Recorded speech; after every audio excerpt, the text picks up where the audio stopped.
Students, आज हम आपका 5वां चैप्टर डिस्कस करेंगे और ये 5वां चैप्टर जो है ये एक पोइम है। पोइम का नाम है जिलेन और ये लिखी है W.H. डेविस ने। W.H. डेविस के जो थीम्स हैं वो है पोवर्टी यानी कि पुअर पर्सन की लाइफ और नेचुरल थिंग्स को ये डिस्कस करता है, नेचर की एक्टिविटीज को ये डिस्कस करता है।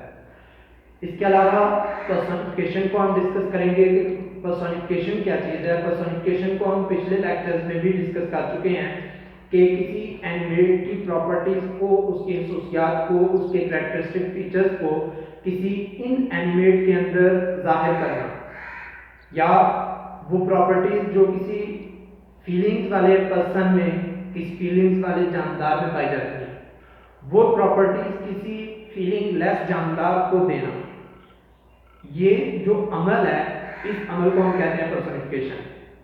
इस पॉइंट में देखते हैं कि जो थीम और जो पोएटिक डिवाइसेस इस पोइट ने इस्तेमाल की हैं वो क्या हैं, और पर्सनिफिकेशन या दूसरी डिवाइसेस के थ्रू वो हम तक क्या पैगाम पहुंचाना चाहता है। क्योंकि पोएट्री में अक्सर जो है, यानी कि आप कह रहे हैं कि 99.9% जो है वो मीनिंग्स जो पोइट के हकीकी मीनिंग्स होते हैं वो छुपे हुए होते हैं। तो यहाँ भी देखते हैं क्या कहता है। I hear leaves drinking rain, I hear rich leaves on top giving the poor beneath drop after drop. It is a sweet noise to hear these green leaves drinking near. कहता है कि मैंने लीव्स को, पत्तों को बारिश का पानी पीते हुए सुना। अब सबसे पहली बात तो ये है कि जब बारिश पड़ रही है तो पत्ते जो हैं वो पानी पिएंगे नहीं, बल्कि उनमें थोड़ा थोड़ा पानी जो है वो जज़ब होगा। बाकी सारा का सारा पानी जो है वो पत्तों के साथ टकरा के नीचे गिरता जाता है, और जो थोड़ा बहुत वो जज़ब करते हैं वो भी तकरीबन ना होने के बराबर। लेकिन उनके जज़ब करने की आवाज़ को सुनना ये एक ऐसी खसूसियत है कि जो सिर्फ और सिर्फ पोइट्स में ही पाई जा सकती है, या किसी एक कह लें कि नॉर्मल से हटकर सोचने वाला जो शख्स है, एक आर्टिस्ट जो है, वही इस आवाज़ को सुन सकता है। तो पोइट कहता है कि मैंने लीव्स को बारिश का पानी पीते हुए सुना। I hear rich leaves on top. मैंने जो आवाज़ सुनी वो टॉप के ऊपर, जो ऊपर वाले पत्ते थे, सबसे ऊपर के पत्ते थे, जो उनकी आवाज़ थी बारिश के पानी को पीने की। और वो पानी को पी के क्या कर रहे थे, giving the pour beneath drop after drop. खुद पानी पीने के बाद वो कतरा कतरा नीचे वाले जो निचले पत्ते थे, पोर बीनीथ, नीचे वाले गरीब पत्ते जो थे उनको दे रहे थे। It is a sweet noise to hear these green leaves drinking near. कहता है कि ये बहुत ही खुशगवार आवाज़ है, बड़ा खूबसूरत मंजर है कि मैं सुन रहा हूँ इन पत्तों को पानी देते हुए एक दूसरे को अपने नज़दीक। अब ये तो हो गया इसका अपेरेंट मीनिंग। अब इसमें वो जो पैगाम दे रहा है, जो इसका हिडन मीनिंग है, वो है कि वो हियरिंग की बात नहीं कर रहा, दरअसल वो साइट की बात कर रहा है। उसने सुना नहीं है, उसने देखा है। रिच लीव्स ऑन टॉप, कि जो रिच लीव्स हैं ऊपर वाले, उससे मुराद वो लीव्स को नहीं ले रहा, बल्कि वो अमीर लोगों को ले रहा है, एलीट क्लास को ले रहा है, या अपर मिडिल क्लास को ले रहा है।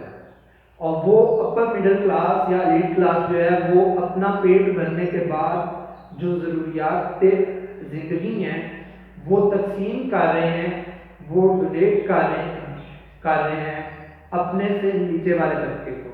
यानी कि अगर अपर मिडिल क्लास है तो वो लोअर मिडिल क्लास तक, या कह लें कि थर्ड क्लास तक जो है वो ज़रूरियात ज़िंदगी को पहुँचा रहे हैं। तो जब किसी तबके को ज़रूरियात ज़िंदगी की ज़रूरत हो, तो ज़रूरियात ज़िंदगी पूरी ना हो रही हो उनकी, तो ये जो कंडीशन है ये एक मिजरेबल कंडीशन है, ये कोई बहुत खुशगवार कंडीशन नहीं है। यही वजह है कि इस नाखुशगवार, इस मिजरेबल कंडीशन को पोइट ने रेन से तशबीह दी है। द रेन नाम रखा है पोइट का। और इंग्लिश लिटरेचर में आप जब भी रेन को, स्नोफॉल को, नाइट को या विंटर को डिस्कस करते हैं तो इसका मतलब साफ साफ डिस्ट्रक्शन, डेथ, हेल्पलेसनेस और मिजरी है। तो इस मिजरी में, इस हेल्पलेसनेस में पोइट क्या देख रहा है कि जो अपर लेवल के, जो एलीट क्लास के लोग हैं, वो लोअर लेवल के गरीब लोगों को ज़रूरियात ज़िंदगी फराहम कर रहे हैं, ड्रॉप आफ्टर ड्रॉप, थोड़ी थोड़ी करके। नेक्स्ट स्टैंजा देखते हैं। And when the sun comes out, अब देखिए कि वो जो मिजरेबल कंडीशन थी, कोई भी मिजरेबल कंडीशन जो है वो देखने के काबिल नहीं होती, लेकिन वो ऊपर वाले स्टैंजा में कह रहा था, it is a sweet noise to hear, it is a sweet sight या it is a sweet scene to see, कि ये एक बड़ा खूबसूरत मंजर है कि जिसे मैं देख रहा हूँ, और ये काबिल दीद मंजर है। वो काबिल दीद मंजर इसलिए है कि लोगों के अंदर एक दूसरे के लिए एहसास मौजूद है। अगले स्टैंजा में कहता है, and when the sun comes out after this rain shall stop and wondrous light will fill each dark round drop, कि जब ये बारिश रुक जाएगी और सूरज निकलेगा। बारिश कौन सी?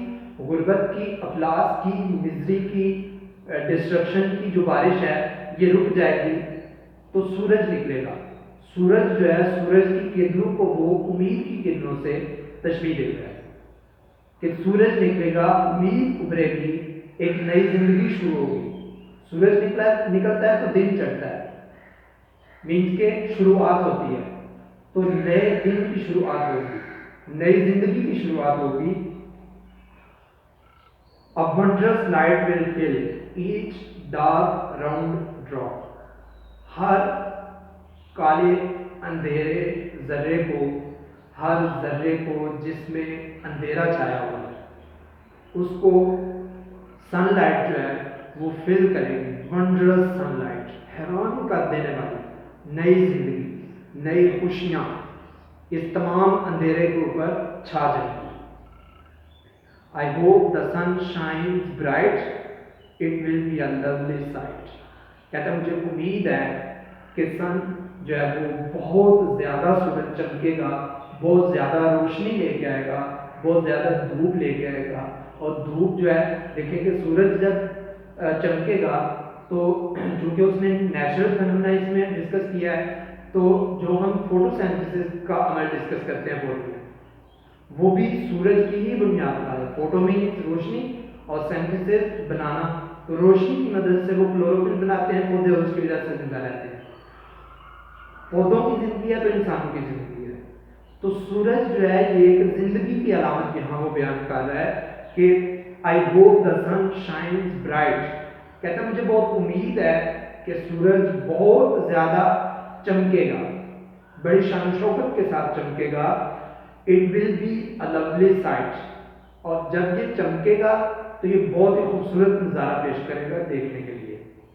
तो ये हमारी जो पोइम है, इसका थीम जो है वो नेचर और पुअर लाइफ है, लाइफ ऑफ पॉवर्टी और लाइफ ऑफ रिचनेस जो है, इन दोनों के दरमियान डिफरेंस और इन दोनों के दरमियान जो गैप है उसे फिल करने के लिए जो ह्यूमन फीलिंग्स हैं उनको इसमें उसने बयान किया है। और इन तमाम चीज़ों को बयान करने के लिए उसने एक नेचुरल फिनोमेना को, रेन को और सनशाइन को यूज़ किया है मेटाफर्स और जो है सिमिलीज और पर्सोनिफिकेशन के जरिए। इसकी समरी जो है वो आपने अपनी कंसर्न्ड हेल्पिंग ग्रुप में से याद करनी है। इसके साथ हमारी ये कंप्लीट होती है।